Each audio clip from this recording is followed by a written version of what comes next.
We're just opening now for the participants or the audience.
Okay, I think it's 1 minute past, so I think we will begin.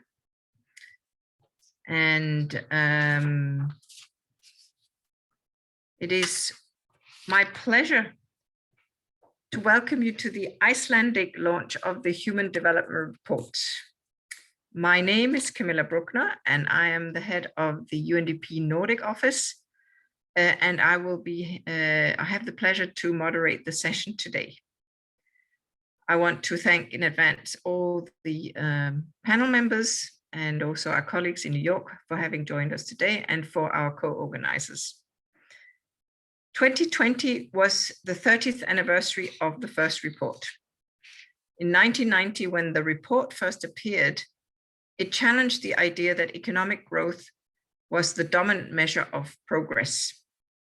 And in that moment, UNDP offered an alternative to GDP, the Human Development Index. The index focused on the reality of people's lives, not the size of the economy, ranking all countries by whether people had the freedom and opportunity to live the life they valued. To say the world is fast changing is a cliche, I know. That appears in in almost every development report today. But cliches are also often true.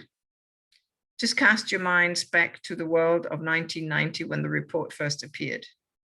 The Cold War still shaped geopolitics. The World Wide Web had just been invented, and very few people had even heard of climate change. 30 years on, it's time for new conversations, and a conversation that reflects the realities of today. A reality shaped by the anthropocene, the age in which we are shaping the planet and not vice versa. In Iceland, climate change is already high on the government's agenda, who has set an ambitious target of achieving carbon neutrality before 2040 and to cut greenhouse gases emissions by 40% by 2030 under the Paris Agreement. A climate action plan from the last year also contains 48 actions to this regard, and it is the main instrument for reaching just these targets. The Icelandic government, along with other Nordic countries, is also seeing the current pandemic as an opportunity to build back, or to build forward better, as we now like to say, and greener. Yet, as we all rush to prepare for the upcoming summer leave in what hopefully looks like a post-COVID time, it's clear it takes time to change our life, our social values and norms. UNDP's Human Development Report argues that time is up, and we need to look at development with a new lens, one that recognizes we cannot separate our carbon and material footprint from our measurement of human development. To discuss this, I'm delighted to welcome and introduce our speakers and presenters this afternoon. First of all, we have Pedro Conceição, the director of the UNDP Human Development Report Office. Hello, Pedro. Halldór Borgjesson, I'm sorry if I pronounced this right, Halldór? Yeah, okay, you will help me when you come on board, who is chair of the Icelandic Climate Council, Geir Oddsson, head of Department International Affairs and Development Cooperation in the Ministry of Foreign Affairs and Development Cooperation, Professor Lara Jóhannsdóttir, professor in Environment and Natural Resources, School of Business, University of Iceland, and Tina Haraldsdóttir, chairman of the Icelandic Youth Environment Association. So to start, let me pass the floor to the chair of the Icelandic Climate Council, Halldór Borgarsson, for keynote speech. Thank you, Halldór. Thank you very much, Camilla, and I'm grateful to the UNDP Nordic office and the UN Association in Iceland for organizing this event to draw attention to the Human Development Report, the 2020 Human Development Report. And I'm not just saying this to make you happy, but I've been a fan of the Human Development Report for quite some time. It helped me very much as an international civil servant at the time to really understand how development, had to understand human development and the drivers, more importantly, the drivers of human development, and also to connect the dots to either climate change that I was working on or other interconnected issues. But I just want to say right at the outset that I believe that we cannot, if we cannot really deal with the challenges of human-induced climate change until we truly face the consequences of current extremes of wealth and poverty. There's a tendency quite often to focus on poverty and not on wealth. It's really important that we look at the totality and the inequalities that we have today. And it's very integral to the strategy of moving forward in my mind. And so the transformation that we have now started, and this was kind of launched by the Paris Agreement, which I had the pleasure of working on, this pathway and transformation towards net zero climate resilient societies, nations and human family, will only succeed if it's based on justice and solidarity. And I just wanted to repeat this because and it's purely a pragmatic, you could take it both as a pragmatic statement, but also a statement of ethics, but it's really impossible to reach our goal if justice and solidarity is not part of the approach. So in other words, justice and solidarity cannot be an afterthought or an add-on or an icing on the cake, as some would put it. It needs to be integral to our strategy. And as we find ways or search for ways out of the high risk situation that we find ourselves at the moment as a human family. And the report, one of the findings of the report is that the gross imbalances of power and opportunity stand in the way of transformation. And that's basically the same point. And I very much welcome the courage by which that is articulated. But we can also put it in the positive way that if we really address those imbalances, we can accelerate the positive systemic change we're trying to make happen. I also do welcome the step change in the report to broaden the Human Development Index by factoring in carbon dioxide emissions and material footprint. While I realize it will always take some time when you take a well-known index and broaden its base to kind of iron out some of the details of it, but it really is high time do that, and not only as a technical matter for the excellent team that has put together the report, but also for us that are receivers and are thinking through the report.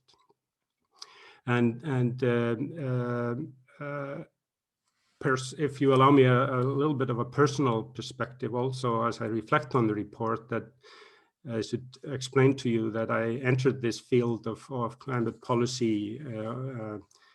It's actually 25 years ago. It's kind of scary when you start thinking about it, quarter of a century. But I came into this from scientific inquiry into the carbon cycle and the cycling of carbon through the ecosystems and the positive impact that we as humans could have on flows or fluxes in and out of the key stocks of carbon, be that the soil or other parts of the ecosystem. And you mentioned, Camilla, you reflected back to 1990, and I was in Rio in '92, and it was justifiable, given our level of understanding at the time, to agree 3 distinct treaties, one on climate change, one on biodiversity, and one on desertification. And that was the right thing to do given the circumstances. However, we now need to accelerate the convergence of these 3 global efforts. And I must be clear here, I'm not talking about convergence as a legal matter or a global governance matter, but a matter of implementation and progress on the ground. And I believe that the Human Development Report, the 2020 version of the Human Development Report, will help us understand how this could be done in the real world, given diverse circumstances that we find ourselves in. And in a sense, we need to relearn to work with nature and to respect the boundaries set by natural processes. And indigenous knowledge will be indispensable in that effort, in that relearning and actually working with nature rather than fighting nature. But I want to make it very clear, I'm optimistic. And maybe I should clarify where my optimism comes from. It really comes from appreciation of the capacity of the human spirit to transform our behavior, both as individuals, but more importantly, as communities, as nations, and at the level of global governance. But we need to become better at tapping into that potential of the human spirit for innovation and for progress and for civilization building. And I also think it's very important that we realize on this journey that we do have the technology to transform major systems. And last week, I was hugely encouraged to see the International Energy Agency, the IEA, release the world's first comprehensive roadmap for the global energy sector to reach net zero emissions by 2050. And for those of you that are not aware of the status of IEA, it's the most authoritative source of economic and technical analysis of the energy sector, both basically based on its expertise, but also wealth of first-hand high-quality data. But as we reflect on this, this welcome step for the IEA, where they chart admittedly a narrow path to a net zero energy by 2050, but they demonstrate not only that it's achievable if governments act now, but they also point out that or demonstrate that it's good for the economy and for jobs.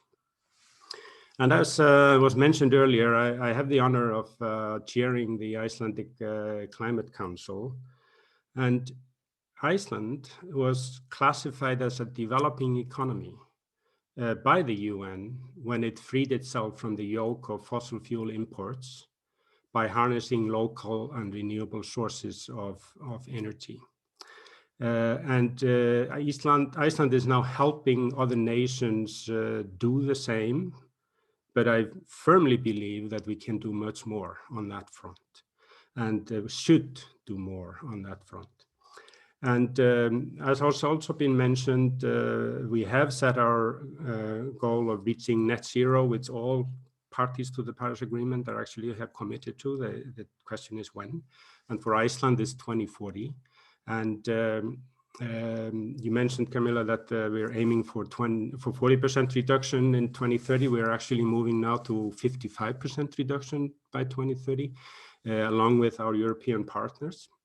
But we have also set ourselves to phase out completely the use of fossil fuels no later than 2050. And but I would want to conclude by underlining that at the same time, Icelanders have started to shape their vision for what type of climate neutral and climate resilient society they would wish to create. There are many paths to climate neutrality. If we wish to reach that state with high level of well-being and quality of life, we need to invest now in that future. So I conclude with that, and I really encourage everyone to internalize the findings, and I'm looking forward to listen to Pedro walk us through what they found. Thank you. Thank you, Halldór, for an inspiring and pointed speech and introduction to our launch here today. Many promising factors, as you said. It's not entirely a black scenario. It's actually, there are highlights and light at the end of the tunnel as well, if we want to see that as well. Now we have the opportunity to learn more about the content of the Human Development Report as Pedro will present the report. So over to you, Pedro. Thank you so much, Camilla. It's a real pleasure and an honor for me to be given a chance to present the findings of the 2020 Human Development Report and to discuss with all the colleagues. And I want in particular to thank Halldór for his initial intervention and to thank you for all the work that you've done over the years in bringing us to the stage in which we are today when it comes to fighting climate change. Still a long way to go, but for those skeptics that looked at the Paris Agreement as a weak agreement that had no enforcement mechanism, it was based on voluntary contribution.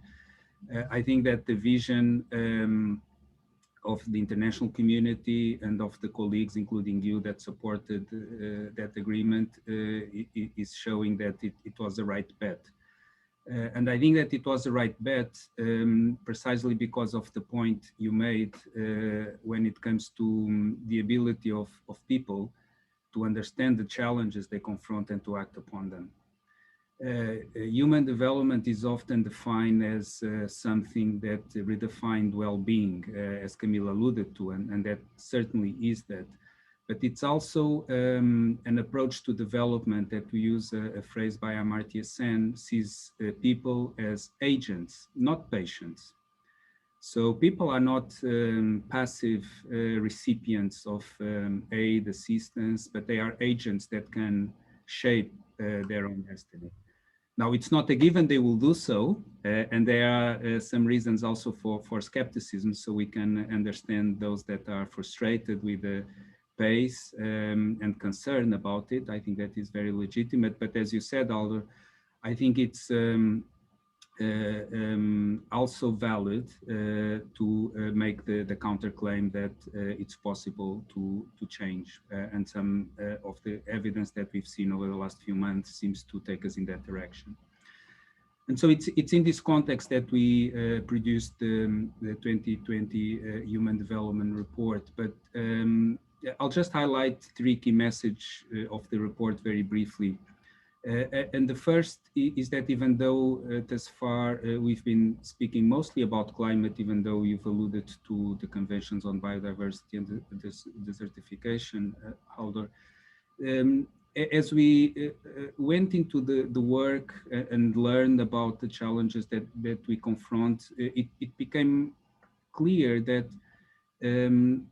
and this is the first message, we are really not confronting separate challenges. If we look at climate, if you look at the biodiversity crisis, if you look at pollution, if we look at COVID-19, frankly, these are all, in one way or another, a reflection of what we call pressures that we're putting on the planet that are unprecedented in scale and are leading to planetary change. So in the case of COVID-19, the origin of the virus is still being investigated, but we do know that it's likely that this is a virus that has jumped from animals to humans, and that virus that jumped from animals to humans, the increase of which, the frequency of which has increased in recent years, even if we cannot establish with certainty that this is the case for the virus that causes COVID-19,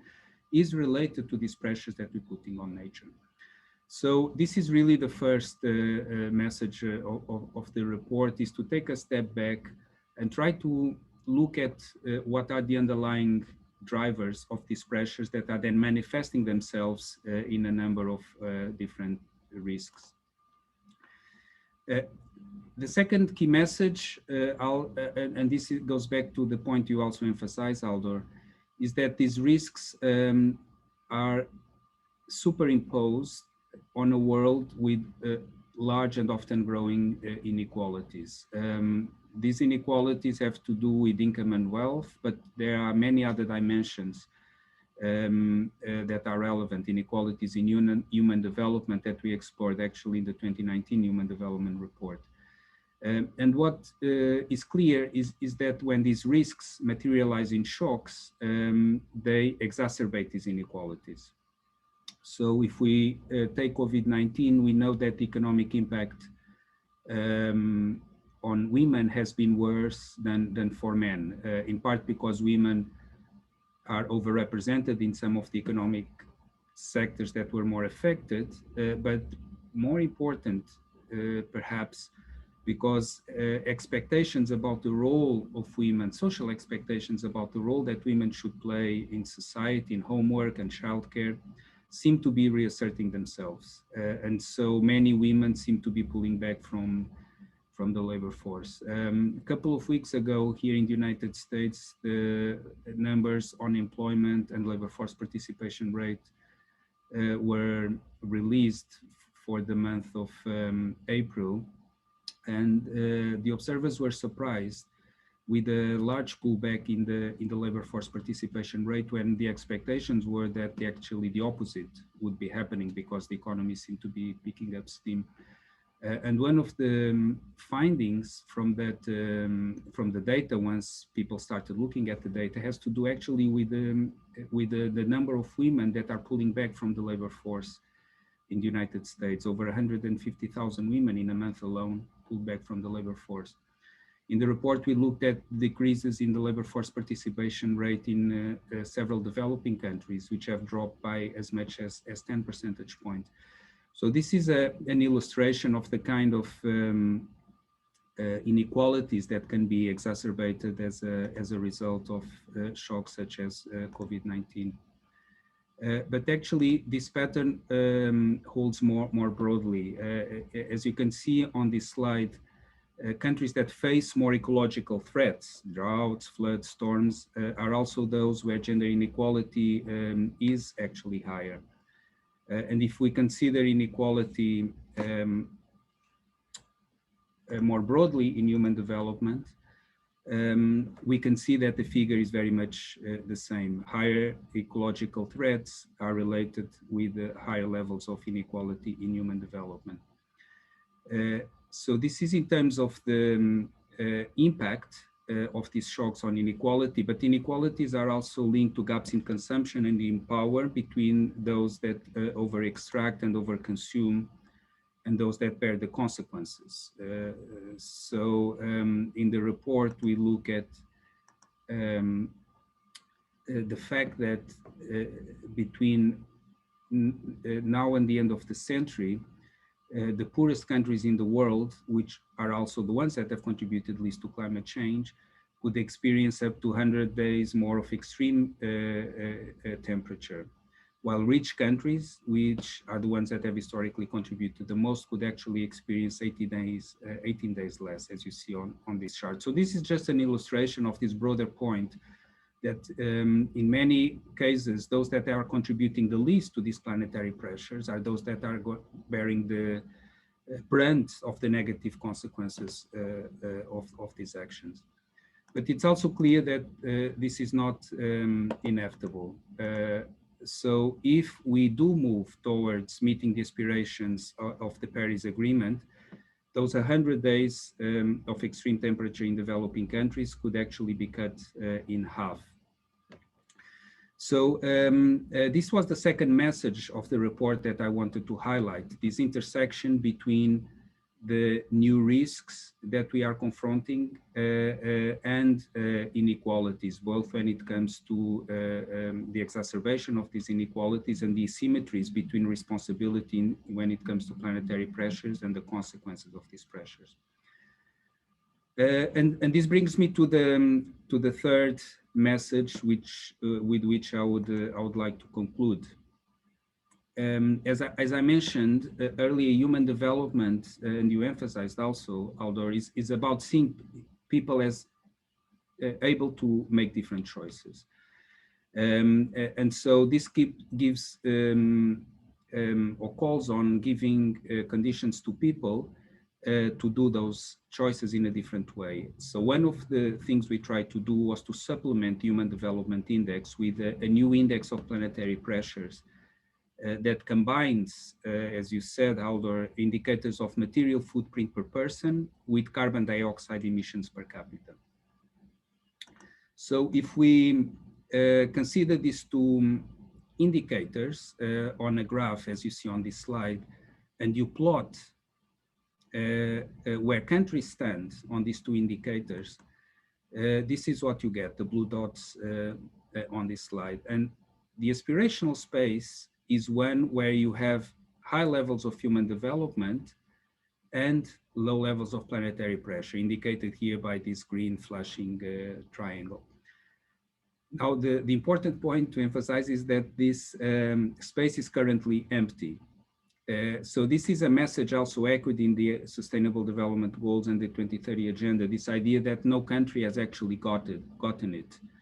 And we collectively, globally, have to move in this direction, and it's a challenge that is shared actually by everyone. And to do so, we lay out what we call mechanisms of change to encourage people to make different choices. So we don't provide specific recommendations for what governments or civil society or business or individuals should do, but actually frame the call for action in a way that describes mechanisms that can lead to change at scale, and in which different entities can play a role and can play different leadership roles. So these mechanisms for change are the following. First, and perhaps more important and perhaps more innovative, I should say, in the context of this report, is this notion of harnessing social norms. It's more and more recognized that what shapes what we do as human beings is what people around us do and expect us to do. This is not a very original point. I think it has been recognized by sociologists, psychologists, social psychologists for many years, but it's a reality or a feature of what we are as social beings that has not been fully harnessed towards leading to behavioral change. So we know, for instance, that once someone installs a solar panel, her neighbors are much more likely to do so. And there's also this idea that social norms take a long time to change. They may take decades or even centuries to change. But we also do know that that is not the case. They can change quite rapidly, as we've seen when it comes to the use of masks, just in the context of COVID-19. In a matter of weeks, if not days, social norms have changed. and over a long period of time, patterns of smoking. The greatest predictor of whether someone smokes or not is the number of acquaintances of that person that smoke. So you could see how what's called norms cascades can quickly lead to tipping points that shift behavior at a massive scale. So what we propose in the report is that we must now harness social norms in ways that give greater weight to easing planetary pressures. Second mechanism of change, and this is more recognized or more emphasized more with more frequency, is the idea that prices and regulation can shift economic incentives. This is certainly crucial in our market economies. Carbon prices and the phasing out of direct fossil fuels are examples. But we also argue that prices and regulation are not enough. It's important also to invest. Particularly in research, technology, and innovation. So we know that even today, existing renewable energy technologies are competitive with fossil fuel subsidies in many countries. And by 2030, certainly when it comes to coal, that will happen anywhere in the world on current trends and could even be accelerated. But we argue that it's important not only to fix our attention on enhancing incentives to diffuse this technology, which is central, but to continue to invest in research to harness what some people call our collective brain, to continue to expand the frontier of knowledge. And this is because no matter how good we think a technological solution is to a problem that exists today, there might be unintended consequences. This is the story with fossil fuels, really. They were a wonderful technological solution that revolutionized how we harness energy in our economies, in our societies. But now we know that creating the problem of climate change. CFCs, similar story, a revolutionary technology at the turn of the 20th century that changed the way in which refrigeration systems enable food distribution systems, for instance, to enable or to enhance the quality of life for millions of people, but they led to the ozone layer. So I think it's important to this notion of continuing to invest, particularly in science, technology, and innovation, to continuously learn and not be fixed on a particular technological approach. And then finally, and Haldor, you mentioned this also in a way, not fighting nature, not looking at nature as a constraint, as something that is not enabling us to build a road where we would like to, but really as a potential opportunity to advance human development at the same time that we protect and restore ecosystems. Our administrator, Achim Steiner, often speaks of our ecological infrastructure standing along with our physical infrastructure. And ultimately, we know that our lives depend on our ecological infrastructure. So this includes protecting and restoring forests or investing in the blue economy. So these are examples of how, by preserving ecosystems or ecosystem integrity function, we can also provide for long-lasting economic opportunities. So let me just conclude by coming back to the point about inequalities. Or what we call in the report social imbalances. Again, these are inequalities, as I mentioned, not only in resources, but also in power and voice. And we argue, as you mentioned, Alder, that they are standing often in the way of implementing these mechanisms of change that I alluded to. Just to give an illustration, the contribution of indigenous peoples on a per person basis to manage forests that we know can work as a carbon sink is roughly equivalent to the carbon dioxide emissions per person, again, of the top 1% of the global income distribution. So you see the asymmetries in power, in contribution to planetary pressures, between those that are actually trying to ease these pressures and that are often marginalized, if not persecuted, around the world. And I think that when it comes to indigenous peoples, and we discussed this point quite extensively in the report, it's important not to have an approach that is based on sort of mining their knowledge and try to replicate it, for instance, in conservation practices. I think there's something quite unethical about that. It's really about empowering them, not marginalizing them, and having the knowledge systems that embed their behavior help us to understand or relearn, as Haldor, the expression that Haldor used, how to understand our embeddedness in nature. So let me conclude by saying that these imbalances, as I mentioned, are seemingly putting people and planet on a collision course, but it doesn't have to be that way. We can make different choices. And our aspiration is that this report, the 2020 HDR, will help to signpost how to move us in that direction, and in that sense also meet the aspirations of the 2030 Agenda for Sustainable Development. Thank you, Camilla. Thank you so much, Pedro, for a comprehensive presentation of the report. Let me also remind everyone that you're very welcome to ask questions to Pedro or Haldor or the coming speakers through the Q&A function in Zoom for the rest of, or coming even with reflections as well. Your questions will subsequently be addressed during the Q&A session. So if you want to already note them down now, you're more than welcome to do so. But we have to proceed in the program. So now we will go to our three panelists.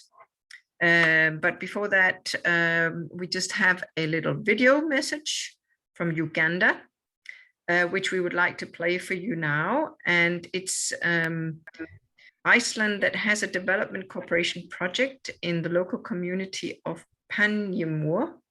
And this video shows the impact of climate change on the community. So let's go ahead with the video.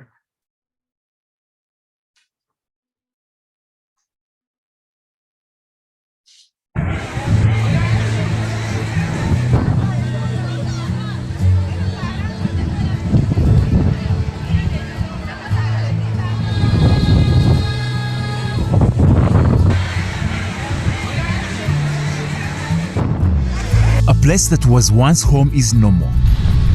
Compounds, leisure places and health facilities have turned into fish breeding grounds.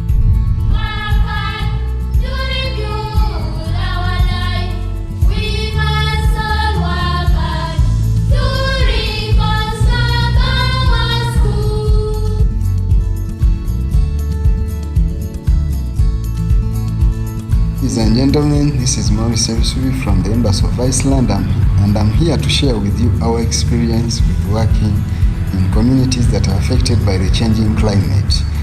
We've been working in two communities in northwest Uganda. One is called Panyamur and another one is called Day. In Panyamur, the government of Iceland installed a modern fish market for salt and dried fish. This market employs over 10,000 women and youth. And in Day, another village at the border with Congo, where we have so many refugees, we set up a water system to serve about 7,000 people. Unfortunately, in 2019, the water levels in the Nile Basin up to Sudan started to rise. And what we had to do was to engage with the district offices to find a way of protecting the investments that were set up with the support of Iceland. And much as the communities, most of them were displaced by the rising water levels up to almost 3 meters from the previously seen levels, we managed to work hand in hand with the district around the clock, and we've set up a lake barrier to the market. Now the market is properly protected from flooding. In Day community, the water system was totally redone, and we've set for them up a safe water source away from the lake, and the community similarly is happy that water is being served to them from a borehole. The district team has been so appreciative of the efforts by the people of Iceland to help them overcome the challenges that they themselves could not overcome without the support of the people of Iceland.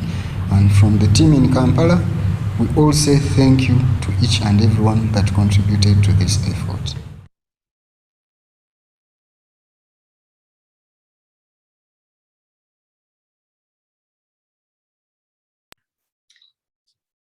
So I would just like to highlight that the video was narrated by the gentleman that you saw, Maurice Sebisubi. He's a senior program officer with the Embassy of Iceland in Kampala, Uganda. And now I'm happy to invite our first panelist, Geir Oddsson, from the who's head of the Department for the International Affairs and Development Cooperation in the Ministry of Foreign Affairs. Oh, sorry, over again. Head of Department, International Affairs and Development Cooperation, Ministry of Foreign Affairs and Development Cooperation. There, we got it right. And we want you, Geir, to share your reflections on the report and focus on why sustainable development is important in development cooperation and why environmental factors matter, including examples from the field, if you can. Over to you, Geir. Thank you very much, Camilla. And the Icelandic Association for the United Nations. It's a great opportunity to be able to be with you today. And the subject of the 2020 report on human development is extremely timely. And I'm glad that you mentioned both the climate crisis and biological diversity, because we cannot talk about one without the other. I'm here, like you said, representing the Ministry of Foreign Affairs, where I'm actually responsible for climate, natural resources, and environment, including in the Icelandic Development Cooperation. As is clear from Iceland's performance, if we look at the report, then we see from Iceland's performance in the planetary pressures adjusted human development index that we are caught in a dilemma. Although currently all electricity and about 85% of total primary energy supply in Iceland is derived from domestically produced renewable energy, with more than 2/3 coming from geothermal resources, by the way. And this is the highest share of any national total energy budget in the world. But at the same time, Iceland holds the top spot, or is very high on the list of per capita energy consumption and emissions. And besides that, Iceland, like the other Nordics, has a long way to go to reach the objectives of SDG 12 on sustainable production and consumption. So even if we are doing well on the human development index, like it used to be calculated, I think it is food for thought when you add the environmental impact and climate impact into the mix. You know, we are a small country, but at the same time we realize that we can have a role and we do have a responsibility in addressing the climate crisis and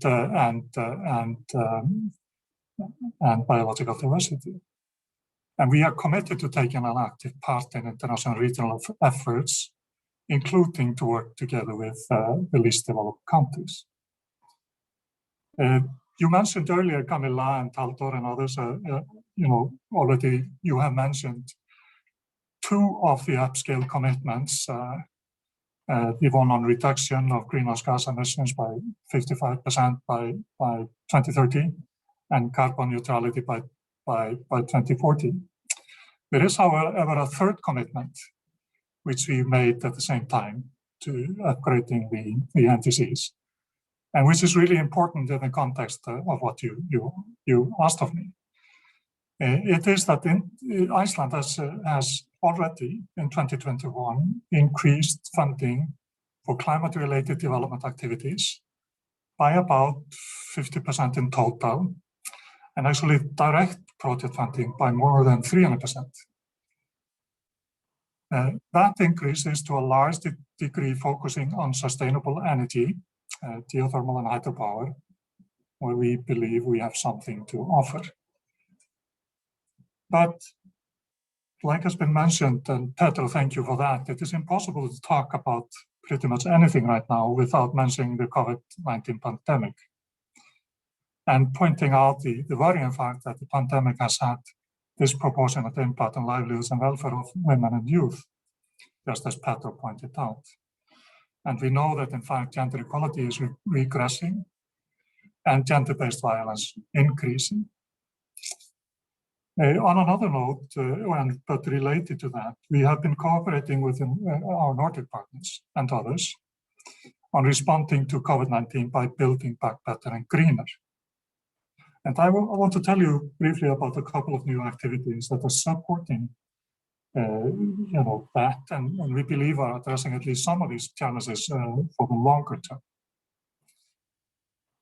Regarding building back better and greener, we are working together with the other Nordics and actually other partners in encouraging international finance institutions to green their investment, to stop funding coal and other fossil fuels. And believe me, that has been a challenge.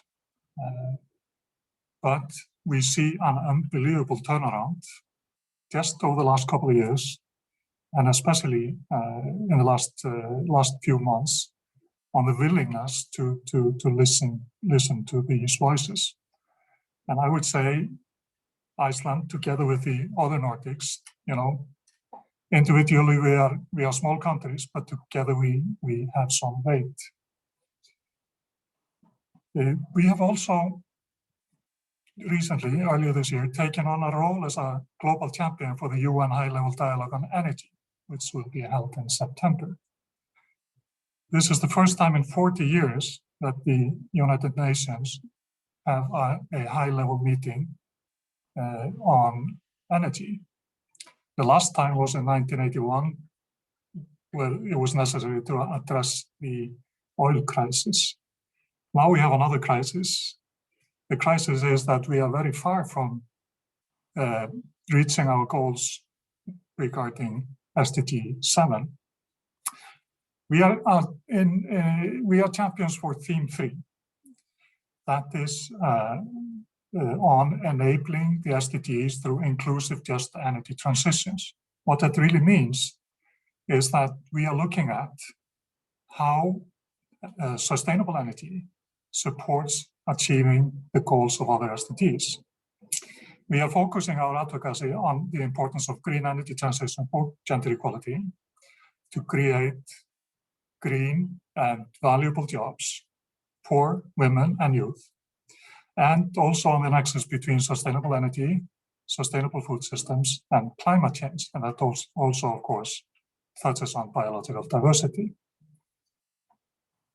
Creating green jobs and expediting the development of the circular economy is also something that we are following up on. And these are all areas where we believe Iceland has knowledge, experience, and green solutions to share. And I told you why that is important. We really need to do better in achieving SDG 7, and that helps us achieving other SDGs. Now, 2 more sort of specific things that we are doing. Camilla, you mentioned, what are we doing on the ground? We have recently renewed our cooperation with the United Nations Environmental Program. We are working together with them and our Land Restoration Training Program and the Gender Equality Studies and Training Program on adaptation, ecosystem restoration, and community resilience, in Uganda. You saw the example from Uganda, from Panyamur on the shores of Lake Albert. Uganda is a good example of how degradation of of forests and wetlands is greatly impacting livelihoods and welfare of local communities, and they do not have the resilience to address that. This project, this cooperation with Uganda is an attempt to address that. We are also working together with the World Bank, IRENA, C4All, and others on how to develop and invest in least developed or less in the low-income countries on the direct use of geothermal energy.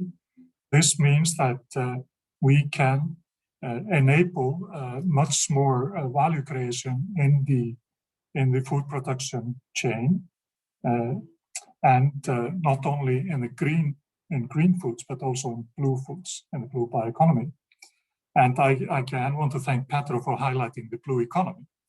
Although I did a little word search on blue in the report, and I couldn't find anything on the blue economy. But you know, we can talk about that. There are many more examples that could be mentioned from our partner countries in Malawi, Uganda, Sierra Leone, and Liberia. But I want to tell you of some of the impacts that we have achieved locally. In Malawi, we have now, well, actually in 2020, we have 66,000 people with access to potable water on the shores of Lake Malawi. In Uganda, we have 62,000 people in the more remote areas of Lake Victoria. And in Sierra Leone and Liberia together, we have about 60,000 people that now have access to water in small landing places on the coast of these countries. This is through relatively small investment, small support, but with a very, very big impact. I would say these are transformational investments for the local people. Sometimes when you think about transformational, you think about these really, really big things, millions, tens of millions of dollars in investment. That is not always what has most impact on the local level. And we want to focus on people. We want to focus on their welfare and livelihoods. And this is an example of what we can do. Thank you very much. Over to you. Many thanks, Geir. And I'm reminded that we have to reinvigorate our plans for us to meet. I was supposed to go to Iceland just as the corona crisis hit, and we have a lot of stuff to talk about, Geir, both UNDP's Climate Promise Initiative, which is supporting over 118 countries across the world on their NDC work, and transforming that into actionable programs, and also our fossil fuels campaign that we are soon to launch. So I look forward to discuss that with you. But now I will, yes. So now I will pass on to Lara Johansdottir for your short reflections on the report. Thank you very much, and thank you for inviting me to take part in this important event. Also, just to explain a little bit my background, because I have both a practical background but also an academic background. But my practical background is that I worked for 14 years within the insurance sector, and for 8 years I was a board member of a pension fund. So the investment aspect is also something that I think is extremely important, because it has been mentioned here today. What I would like to, or when I was asked to take part in this event, I expressed that I would like to approach human development from the business perspective and the role and responsibility of businesses. And the report states that we humans have taken the earth to the brink, for instance, manifesting as climate change and the climate crisis, resulting in consequences that threaten human development and well-being and causing social vulnerability. Climate change, therefore, must be addressed by governments and businesses. Also looking at the results presented in our annual World Economic Forum reports from 2020 and 21, where global risks are evaluated based on likelihood and impacts, almost all risk factors are now of environmental nature, including extreme weather, climate action failure, biodiversity loss, human-caused environmental damage and disasters, in addition to infectious diseases. All these entail business risks and opportunities. Collective actions are needed in the case of climate crisis, and companies have the choice of either being a part of the problem or the solution. And these factors also highlight external and internal drivers for action, such as legislation and social and market pressures, forcing companies to act, or financial and ethical motivation factors supporting voluntary actions.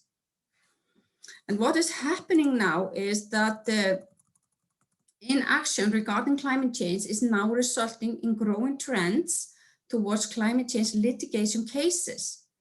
But there are around 1,600 registered cases over the 1986 to 2020 period, mostly from 2007 onward. A proportion of around 400 climate change litigation cases outside the United States shows that 58% of the court cases now result in favorable outcomes. And just to mention two examples, a Paris court ruled that the French state is responsible for failing to fully meet its Paris Agreement goals in reducing greenhouse gas emissions, and the Supreme Court of the Netherlands has ordered its government to cut the greenhouse gas emissions. The pressure on governments will inevitably lead to a growing pressure on businesses to take their own responsibility seriously. A more recent development is that investors, and that is why I think it's important that this has been mentioned, both investors and activists, they are taking direct actions against corporations. Yesterday, ExxonMobil lost at least 2 board seats to a tiny activist hedge fund, and the hedge fund is trying to force the company's leadership to recognize the risk of the failure to adjust the business strategy so it matches the global efforts to combat climate change. Yesterday, activists also won a case against Royal Dutch Shell, another oil major, where the Dutch court ordered the company to significantly intensify the planned greenhouse gas emissions cuts. And the legal actions against government and corporations are now already taking place. This is the reality. But what can businesses do? They need to focus on their day-to-day business operations, the core business. This is something that I have been highlighting in my research and in my teaching and so forth. They need to focus on the core business activities. It is not sufficient, to put it mildly, to sort the paper at the office. Business leaders, they need to commit to these responsibilities. They need to configure the businesses so that they support the transformation that is needed. They furthermore need to communicate both their commitments and performance to internal and external stakeholders, and continuous improvements must be ensured. To ensure genuine actions and improvements, there are various tools available now, including principles and standards and guidelines, such as the UN Global Compact, guidance from both OECD and NASDAQ, global reporting initiative standards, and more, so businesses do not have to invent the wheel. Furthermore, the key performance indicators, they need to be tracked over a certain period and measurable goals put forth. Also, the indicators must be designed in such a manner that emission reductions are evidently happening. It is not enough to have indicators showing that the emission reduction is per unit of production. It has to be absolute numbers. There neither is nor will be tolerance for greenwashing. For businesses, I would say this is not just about costs and risks. this is also about opportunities and future success. Because we have meta-studies or synthesized findings from a large number of studies that are showing that there is a business case for this type of responsibility. There are more than 60% of studies that result in positive financial outcomes. 22% result shows mixed results, and only 15% show negative results. The need for responsible business practices is therefore present, meaning business opportunities that can result in efficiency in business operations, reduced costs, more sales, less business risk, innovation and well-paid green jobs, increased customer and employee loyalty and satisfaction, and more. So therefore, the question is not whether companies are going to address climate crisis and thus support positive human development, but how they are going to achieve this. So this is my take on this. Very interesting. And I will forward you a link also to another initiative that UNDP has developed within the last 2-3 years on SDG impact investment. It's called the SDG Impact Initiative, and it's actually building on all the existing standards today, including the principles of IFC and global compacts tools, etc., and try to do a standards mechanism, a standard setting against the SDGs. But I will send you that. But very interesting also the statistics you brought out here in terms of how dominant the prevalence of climate affecting investments now is today. Okay, so last but not least, thank you very much, Lara. I would like to welcome Chair of the Icelandic Youth Environment Association, and it's Tina Hallgrímsdóttir. I'm so sorry, Tina, if we got your name wrong in the beginning. Are you with us? Yes, no problem, as long as it's right now. Yes, yes. No, I'm very sorry. So now we know the correct name. So please, over to you. Yes, so this report revolves around development in the Anthropocene, a new geological epoch to emphasize the unprecedented planetary change in scope, scale, and speed driven by human activity. But the word Anthropocene can be deceiving. Firstly, for a long time, humans did not have this drastic altering impact on the planet. And secondly, not all humans are equally responsible for the current demise of natural systems. It is this difference that is crucial when it comes to the climate and natural resources. The main driver and start of ecological breakdown, that is, the North's industrial rise, was enabled by the colonial appropriation of land, resources, and people from the South. What is currently happening is what the anthropologist Jason Hickel calls atmospheric colonization. In order to understand this concept, we need to realize that when it comes to our current climate breakdown, what matters is the stocks of carbon dioxide in the atmosphere, not annual flows. When we look at historical emissions, we see that a small number of high-income nations have appropriated the vast majority of the safe atmospheric commons and have contributed the vast majority of emissions in excess of the planetary boundary. Just as the first phase of colonization caused ecological and human destruction across the South, so does this new form of injustice. Despite having contributed virtually nothing to the climate crisis, the South bears the vast majority of the impacts of climate breakdown. As Philip Alston, the UN Special Rapporteur on Extreme Poverty and Human Rights put it, climate change is, among other things, an unconscionable assault on the poor. We know that climate breakdown will have irreversible damaging effects on our ways of living and those of all other creatures that share the planet with us. By facing the interconnectedness of the Earth's ecological systems, we realize that we're not only waging a war against nature by our detrimental actions, as the UN Secretary General has emphasized, but at the same time waging a war against ourselves and the livelihoods of future generations. Most importantly, as the report highlights, the most vulnerable of us are on the front line. So what does this tell us about the path ahead when it comes to climate and natural resource responsibility? The lessons learned from this should be the necessity of the global north to acknowledge their part in the current ecological breakdown and to act accordingly. We need developed nations to face their historical emissions and limit their emissions to the fair share of the remaining carbon budget in order to keep the global temperature increase below 1.5 degrees, as is the goal of the Paris Accord. The same goes for resources, but we know that developed nations need to make drastic cuts in their emissions and resource use, whilst allowing global south countries to increase resource use to meet human needs. It is appropriate to discuss Iceland in this context. Iceland has not taken measures to evaluate Iceland's fair share of the global carbon budget, and the approach has not been discussed on a governmental level yet. Furthermore, Iceland's climate goals do not reflect the climate leadership and responsibility Iceland should take on.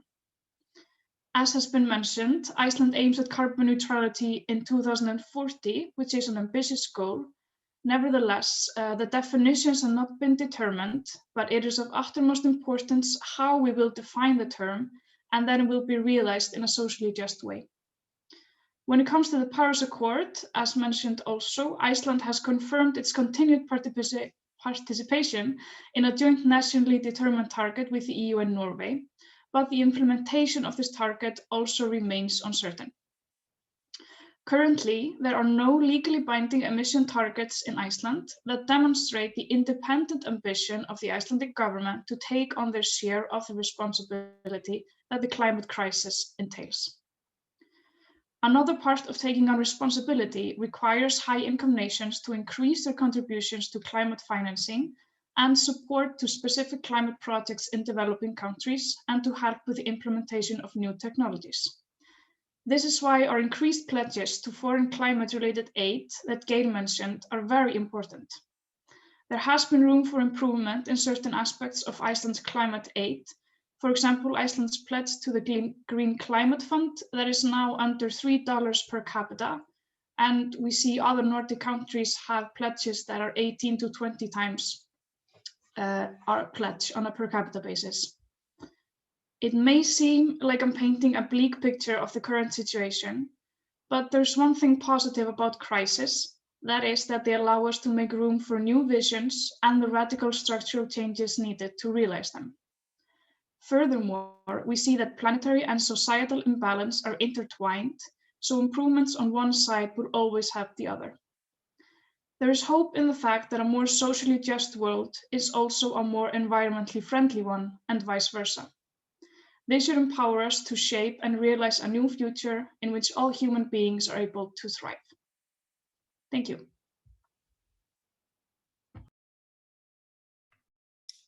Many thanks, Tina. Very true as well, many of the points you bring forward. And yes, there is indeed work to do for all countries, as the Norwegian Prime Minister said once, we are all developing countries. And I think there's a realization in the Nordic group that this is true also even for some of the most advanced societies, as you've all mentioned, as all panelists have mentioned.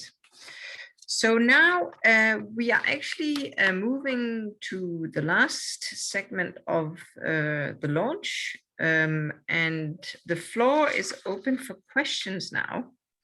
I haven't seen any come into the question and answer box at this point, but I do have one or two questions that maybe I will kick off with, and then we can always see if there are any other from the floor that want to come in. Then please do let us know. We really welcome any input or questions that you might have. So while you all think about your what has been raised, I would like to start by asking Pedro a question that I know concerns a lot of people. What does the report say about population growth? isn't that a major cause for population or for planetary pressures? Over to you, Pedro. Yes, of course, Camilla, it is. Let me, before I make my comments, just thank Geir, Lauren, and Tina for their comments. Geir, my apologies for not emphasizing enough the blue economy. It's been central to our messaging since we launched the report, but we try to use other examples, and it's something that we'll correct in the future for sure. Lara, I don't know if you noticed, but the report has quite, in chapter 5, an extensive discussion about the role of finance and the changes that you alluded to that are happening just yesterday, as you mentioned, the case, or today, if maybe even today, the case in the Netherlands. And here I want to, again, give some credit to the Paris Agreement. There have been, over the last 35 years, about 1,700 cases that have been brought related to climate change in courts. Now, half of these happened after the Paris Agreement was adopted. So once again, I think this speaks to the power of the Paris Agreement in triggering change, not only the kind of catalytic change by policymakers that I was alluding to, but also from legal and also social movements. So I think these are illustrations of the kind of changes in social norms that we're seeing happening that I think hold a lot of promise. And finally, Tina, I think you're very right to highlight the injustice of climate change. Again, it's something, it's a point that we make in the report. And in fact, the main, or a main contribution of the report is really to articulate this connection between justice or injustice, I should say, and the risks that are emerging as a result of the Anthropocene. Again, climate is one example, but it's not circumscribed to climate. It's really something that is manifested again and again in a number of risks. So, Camilla, on population, of course, it is a problem. The more people we have, the larger the pressure. But what we did was to look at trends.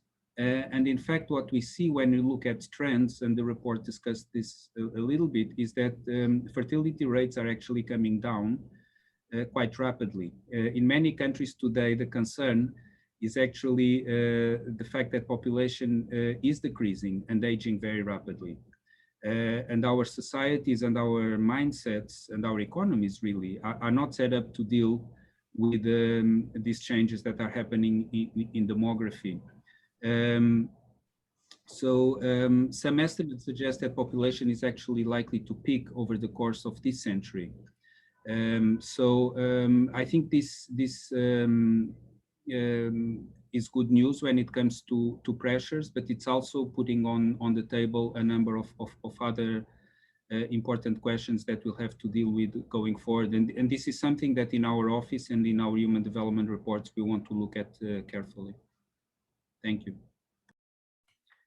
Thank you, Pedro. And in the meantime, we have another question from Finnur Rikard Andresson. And let me read it to you. Geir, you mentioned that Iceland, along with the other Nordic countries, are pushing global finance institutions to divest from fossil fuels. Could you perhaps expand on this and give some examples? And I would really like to join Finnur in this question. So thanks for asking this. Thank you, Finnur, for coming with a difficult question. That's always good. But before I want to say, Pedro, you know, we are ready to discuss blue examples anytime. So we are there. And Camilla, regarding the climate promise, we've actually already been in discussion with Cassie regarding that, who is head of the program. But we absolutely looking forward to discuss it also with you, Finnur.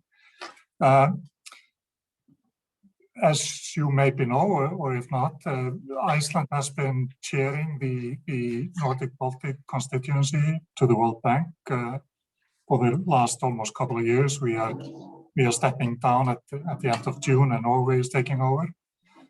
During our time and very recently, we've been working on a position paper that actually came out earlier this year on energy and the World Bank. So how the World Bank is investing in and financing energy-related projects. The World Bank is of course one of the biggest investors in sustainable energy projects, but it has also traditionally been big in non-renewable energy sources. So we have taken the position that the Nordics will not support the investment in coal and in oil. Where we start to have a little bit of a problem is when it comes to gas. It is maybe a little bit too technical and detailed, but we want to go all the way and have the position of not supporting any gas related investment, and we hope that we can avoid that. What you see is that the World Bank and other multilateral development banks, the Asia Development Bank, the Africa Development Bank, etc., have really, let's say, caught on to what needs to be done and the urgency of the matter. So we feel, the Nordics have been working on this position for quite a while, and some other strong partners. For example, the UK, who have really stepped up in their during this period of preparation for COP26. And we feel that we are really getting through, that we are getting responses and understanding. And let's hope that now that the US has come strongly on the scene again, that things will move even faster. So I hope this answers at least some of it. We can talk about the more technical aspects, Finnur and anyone, over a cup of coffee. Definitely, yeah, I'm gonna have to ask to or arrange a meeting after we have had this meeting or this launch. In fact, after this launch, I'm running to a meeting with the Danish Ministry of Foreign Affairs to present again, because we have done it already in a more limited fashion, this End Fossil Fuels campaign that we will be launching in September. I don't know if Cassie or any colleagues have mentioned it yet, but we are getting ready to go ahead and kick it off soon. And we want to harness, especially, as you say, and I'm very glad to hear a little bit more about the Nordic cooperation on this, to see how we can have partners joining us in endorsing and joining this campaign. So we will get back to that, Geir, if you don't mind. That's good. That's good. I don't see any questions in the Q&A, but I still have. Oh, there's one. Yes. There is one. Good. And this is for Pedro again. You discussed the importance of harnessing social norms, cascades, and I think this is a very interesting concept. But how would we do this in practice? This is from Finnur again. So over to you, Pedro. Thank you. It's a great question. And the answer is that you can have multiple actors play a role. So sometimes government can play a role by shifting incentives or imposing regulation. Another instance is by having a social mobilization, civil society. So the examples that Lara alluded to are a result of what can be called a movement, really. a social movement that is changing the norms in terms of what's good governance when it comes to business. We see the role of youth that has been mobilized around the world, that is emphasizing the importance of changing our behavior from what we eat to how we move around. So there are multiple triggers that can lead to the shift and changes in social norms. In the report, we emphasize in particular the role of education and also the importance, and I think Aldo really appreciate this because it comes from the natural sciences, in having people really internalize how interdependent we are of nature, because especially in our urbanized industrial societies, for many people that link and connection has been lost, which has been part of our everyday life as humans for many years. And so education here, not in terms of providing necessarily very specific, detailed scientific information, but even though that is important, but really bearing an understanding of what of the fact that we are embedded in this larger world of life that we are threatening. And just to conclude, why I think this is important, because it's not only about climate change. Climate change is central, but look at nitrogen, for instance. What we're doing when it comes to nitrogen, the amount of nitrogen, which is essential for fertilizers that obviously enhance the well-being of billions of people around the world, really, when it comes to protecting them from food insecurity. But the disturbances to the nitrogen biogeochemical cycle have no precedence in 2.6 billion years. So half about the age of the Earth. That's why in the report we emphasize the relevance of looking at climate in conjunction with, or energy use, I should say, based on fossil fuels with materials, because the two really go together.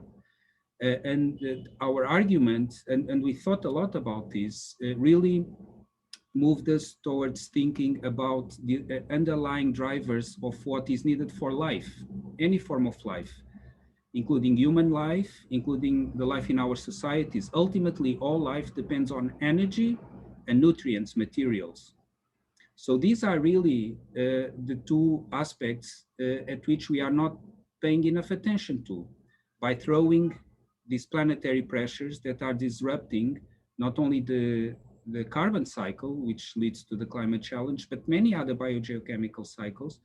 And it's a result of these pressures that we are confronting these risks that we are facing. So again, just to conclude on social norms, the important point to emphasize is, again, to remind us that prime determinant of our behavior is what people around us do. And each individual on her own can be seen as having a negligible impact, but it's also the collective summation of all the choices that we as individuals make that shape social norms. So the action has to be here in this intersection between bridging this gap between the values and what we want to do and what we consider is important, and the actions. And the triggers for shifts in social norms lie at multiple stages with multiple actors. Thank you. Thank you, Pedro. That's yeah, very interesting mechanisms that have to be triggered, and I guess psychology also comes into the mix here to a wide extent. And I know colleagues in UNDP are also working on how is it that triggers change of behavior. And you mentioned one of them, Pedro, with what, inspired by your neighbor.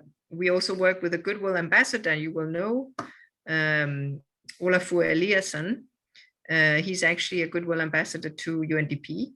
And we work with him a lot on how do you embody this change? How do you, because I mean, his point is that humans do not actually change behavior before it becomes an embodiment of the emotion or the emotional connection to an issue. And once you have the emotional connection, which is what he tries then to establish with his art, that's when you get closer to change behavior. Because as long as humans have it sort of externalized, behavior is a lot harder to change. So just so you know, we have discussions with him regularly, and he's a great philosopher as well as an artist. I think we have time for one last question before we wrap up. And this is to Halldór. The shift to renewable sources of energy seems already happening, and technology is improving all the time, as I think you mentioned yourself as well. In Iceland, not least, and you're a strong lead in this area. So do we need to be worried, Halldór? Maybe we can end on a positive note, as you saw light at the end of the tunnel. Well, yes, and definitely there's a lot of reasons for optimism, and but I think it would be important, maybe if you allow me, to connect this a bit to the first question from Finnur. It was difficult for Geir to respond on divestment because Iceland is always we have been investing in renewables. And one thing I think is extremely important, that we don't lose this opportunity of this year to actually end investment in coal. And it would be beautiful to connect that also to Glasgow, which is kind of the cradle of the Industrial Revolution. But I'm very serious about this because we are very used to incremental changes, but sometimes we really need a step change. And we're quite close, in my sense, to this. For many countries, it's now not so much about convincing them to stop domestic investment in coal, but to stop overseas investment in coal. And that's actually much worse, actually, because you are building in, you're locking in dependencies for countries that are extremely detrimental for the their long-term prospects. But, and this is a connection, now I'm coming to you directly to your question, it's extremely important that we need to redouble the investment in energy. So you cannot reduce energy investment, you need to shift it. And it actually comes into social norms and tradition, and you have to change there, because in many countries you have built up huge utilities that are addicted to coal. They know their power comes very much from having central sources of energy. With renewables, we are moving to distributed sources of energy. And so we are also changing the social structure in many of these countries. And so even renewables is not just about hardware. It's also about changing minds, and also in some cases, changing political structures. And so this is why I think we are in enormous, it's such a race against time to build up the renewable capacity. But the good news, of course, is that they are entirely competitive on the cost basis. And it's going to be extremely difficult to run even some of the older systems, because they are just not going to be price competitive. But this is, my sense is that we are still walking, but we need to be running on renewables. And both in terms of building up the energy production capacity, but also then the distribution systems.